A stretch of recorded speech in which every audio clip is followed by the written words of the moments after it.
નમસ્કાર. આજે આપણે સ્વસ્તિકનું મહત્ત્વ જાણીશું. ભારતીય પરંપરાના સ્વસ્તિક એટલે કે સાથિયાનું ખૂબ જ મહત્ત્વ છે.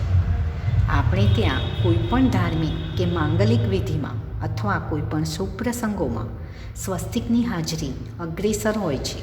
શુભ પ્રસંગ કે તહેવાર હોય ત્યારે ઘરના પ્રવેશ દ્વાર પર બંને બાજુ લાલ રંગના સાથિયા ચિતરવામાં આવે છે. ઘણા ધાર્મિક સ્થળે શુભ પ્રસંગો વખતે વિવિધ ધાન્યનો સ્વસ્તિક બનાવવામાં આવે છે. પરંપરામાં જેને આટલું મહત્ત્વ આપવામાં આવ્યું છે તે સ્વસ્તિકના ચિહ્નોનો અર્થ પણ સમજવો જરૂરી છે. સ્વસ્તિક ચિહ્નમાં વત્તા એટલે કે ઉમેરવાનો સ્પષ્ટ સંકેત જોઈ શકાય છે. ગણિતશાસ્ત્રમાં આ ચિહ્નને પ્લસ એટલે કે કોઈ વસ્તુ કે સંખ્યામાં બીજી વસ્તુ કે સંખ્યા ઉમેરવી તેમ ગણવામાં આવે છે. ત્યારે નવીન શક્તિનું નિર્માણ થાય છે. નવીન શક્તિના ઉદયનો, સંપન્નતાનો અને પ્રસન્નતાનો સંકેત છે. આથી આ ચિહ્નને શક્તિના ઉદયનું ચિહ્ન ગણવામાં આવે છે.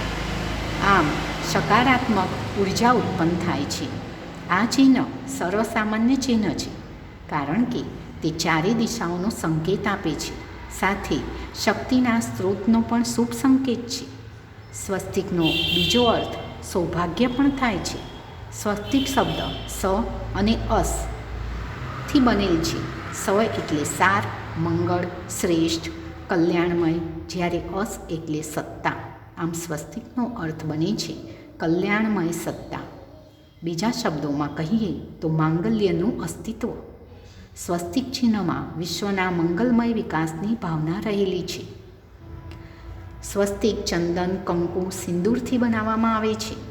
લાલ રંગ સાહસ, પરાક્રમ, બળ અને શક્તિનું પ્રતીક મનાય છે. 4 રેખાને 4 પુરુષાર્થ, 4 આશ્રમ, 4 લોક અને 4 દેવો બ્રહ્મા, વિષ્ણુ, મહેશ તથા ગણેશનું રૂપ માનવામાં આવે છે. જૈન ધર્મમાં પણ સ્વસ્તિકનું ખાસું મહત્ત્વ છે.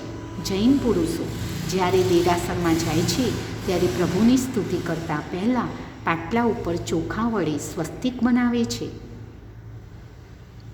જૈન ધર્મમાં સ્વસ્તિકની 4 પાંખોને 4 ગતિના સંકેત સ્વરૂપ માનવામાં આવે છે.